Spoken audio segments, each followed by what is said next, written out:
Hello friends, कैसे हैं आप लोग?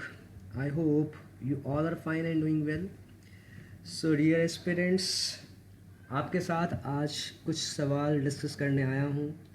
और ये सवाल हैं इस प्रकार से, काफ़ी सारे स्टूडेंट्स को इन दोनों क्वेश्चंस के अंदर बहुत कन्फ्यूज़न रहता है, नहीं पता लग पाता कि एक्चुअल में कौन सा वर्ब इन दोनों क्वेश्चंस में अप्रोप्रिएट है। 500 रुपीज़ इज़ या are a handsome amount, is लगाया जाए या आर लगाया जाए। 500 रुपीज़ हैज़ या have been spent by me, यहाँ पर हैज़ का प्रयोग किया जाए या हैव का प्रयोग किया जाए। तो डिस्कस कर लेते हैं इन दोनों सवालों को बहुत ही आराम से। So dear aspirants, I have written 2 sentences in front of you. आप देखिए, पहला सेंटेंस लिखा है Ram is a good boy, Ram एक अच्छा लड़का है। दूसरा सेंटेंस लिखा है Ram is playing cricket, Ram cricket खेल रहा है। देखिए इस सेंटेंस में, if I talk about first sentence, तो राम क्या है? तो अगर पूछ लिया जाए राम क्या है, तो आप बताएंगे राम एक सब्जेक्ट है। और अगर ये पूछ लिया जाए कि राम सब्जेक्ट क्यों है, तो आप बता सकते हैं क्योंकि इसके लिए आपने एक वर्ब लगाया है। सब्जेक्ट कौन होता है सर? सेंटेंस में सब्जेक्ट वही होता है जिसके लिए एक वर्ब का इस्तेमाल किया जाता है। उसी प्रकार से सेकंड सेंटेंस में राम एक सब्जेक्ट है और इज़ प्लेइंग, इसके लिए वर्ब यूज़ किया गया है। तो ये सब्जेक्ट है, राम सब्जेक्ट है और इज़ प्लेइंग क्या है? वर्ब है। इस सेंटेंस में एक्शन हो रहा है और इस सेंटेंस में स्टेट बताई जा रही है। इसको मैं विस्तार से बताऊंगा। सबसे पहले क्वेश्चन नंबर 1 में मेन वर्ब कौन सी है? सर इज़ एक ही वर्ब है तो इसलिए ये मेन वर्ब है। But in the next sentence, sentence number 2, is playing, यहाँ पर आप 2 वर्ब्स देख पा रहे हैं। तो यहाँ पर इज़ हेल्पिंग वर्ब है और प्लेइंग मेन वर्ब है, क्योंकि हमें पता है अगर सेंटेंस में 2 वर्ब्स का यूज़ किया जाए तो एक हेल्पिंग होती है, एक मेन वर्ब होती है। और सेंटेंस में सिर्फ एक ही वर्ब है तो वही आपका मेन वर्ब है। और आपको ये मालूम होना चाहिए कि इज़ अगर मेन वर्ब है तो इसकी तीनों फॉर्म्स क्या हैं। देखिए इसकी तीनों फॉर्म्स है be, was, been. Be first form है, वॉज सेकंड फॉर्म है और बीन थर्ड फॉर्म है। और इज़ एम आर भी फर्स्ट फॉर्म कहलाते हैं और वर आपका सेकंड फॉर्म कहलाएगा और बीन आपका थर्ड फॉर्म है।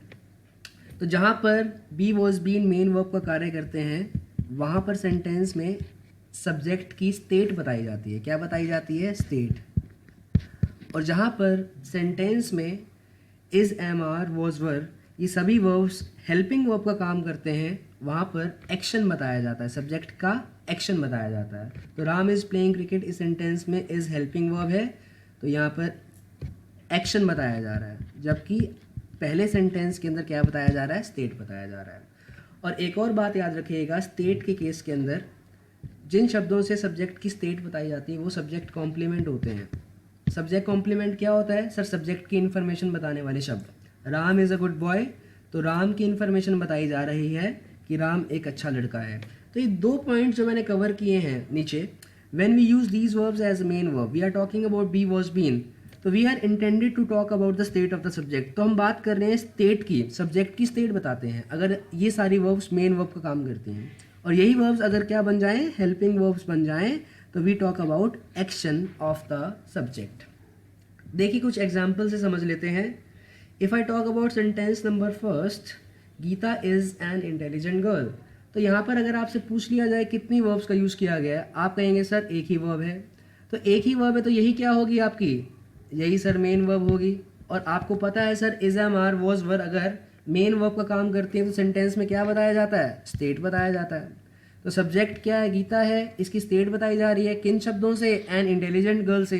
तो ये सब्जेक्ट कॉम्प्लीमेंट हो गया। सब्जेक्ट कॉम्प्लीमेंट क्या होता है? जो सब्जेक्ट की इन्फॉर्मेशन देता है।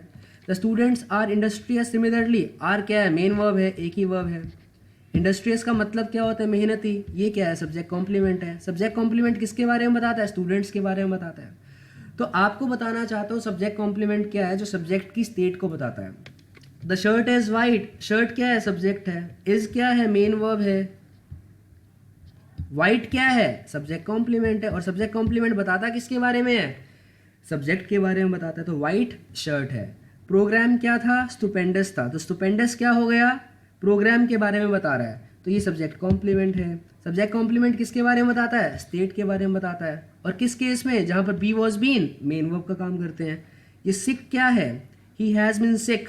सिक सर सब्जेक्ट कॉम्प्लीमेंट है। किसके बारे में बता रहा है? ही के बारे में बता रहा है, तो ही क्या है सर? सब्जेक्ट है। तो बीन क्या हुआ? This is main verb. जहाँ be was been main verb का काम करेंगे वहाँ पर क्या बताया जाएगा, स्टेट बताया जाएगा। तो ये सभी के सभी स्टेट के केसेस हैं जहाँ पर सब्जेक्ट की बताई जाती है अवस्था। तो अगर आप इन सारे क्वेश्चंस पर ध्यान दें तो क्वेश्चन नंबर 1 क्या कहता है, 20 किलोमीटर्स इज या आर अ लॉन्ग डिस्टेंस। देखिए इस सेंटेंस में इज या आर ये मेन वर्ब है, तो ये मेन वर्ब हुआ तो ए लॉन्ग डिस्टेंस क्या हो जाएगा, सब्जेक्ट कॉम्प्लीमेंट। और सब्जेक्ट कॉम्प्लीमेंट किसके बारे में बताता है, सब्जेक्ट के बारे में। 20 किलोमीटर्स क्या है, सब्जेक्ट है। तो ए लॉन्ग डिस्टेंस से दिखा तो ए आर्टिकल क्या है सर, सिंगुलर होता है। तो ए आर्टिकल सिंगुलर हुआ तो सब्जेक्ट को क्या मानना पड़ेगा, सिंगुलर मानना पड़ेगा। तो आपको आंसर क्या देना पड़ेगा, इज देना पड़ेगा। 20 kilometres have been travelled by me on foot. इस सेंटेंस की अगर आप बात करें तो इस सेंटेंस में यहाँ पर देखिए have been travelled by me on foot. यहाँ पर जितनी भी इंफॉर्मेशन मिल रही है सब्जेक्ट के बारे में, तो क्या आपको ऐसा लग रहा है कि सिंगुलर है, नो। ऊपर वाले सेंटेंस में तो ए आर्टिकल से पता लग रहा था कि सिंगुलर है, तो यहाँ पर आपको 20 किलोमीटर्स प्लूरल दिख रहा है ना, तो आपको आंसर क्या देना पड़ेगा, हैव। थर्ड सेंटेंस देख लीजिए, 5 years इज या आर अ लॉन्ग टाइम। यहाँ पर ए लॉन्ग टाइम क्या है, दिस इज सब्जेक्ट कॉम्प्लीमेंट, किसके बारे में बता रहा है, 5 years के बारे में बता रहा है। इज या आर ये क्या है सर, मेन वर्ब है। तो a long time subject complement singular है या प्लूरल है, सिंगुलर है, तो इसको आपको आंसर क्या देना पड़ेगा, is a long time. 5 years has या हैव बीन पास्ड। अब यहाँ पर देखिए सिंस आई मेट हर, तो यहाँ पर past since I met her, यहाँ पर आपको बिल्कुल पता नहीं लग रहा कि 5 years को सिंगुलर माने या प्लूरल माने।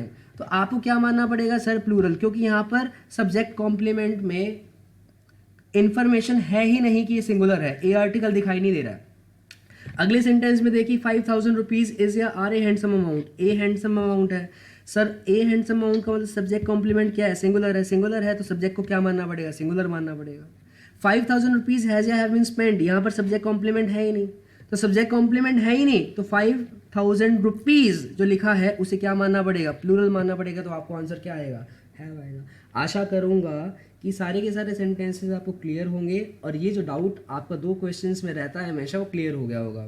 Thank you very much class, hope you enjoyed this video.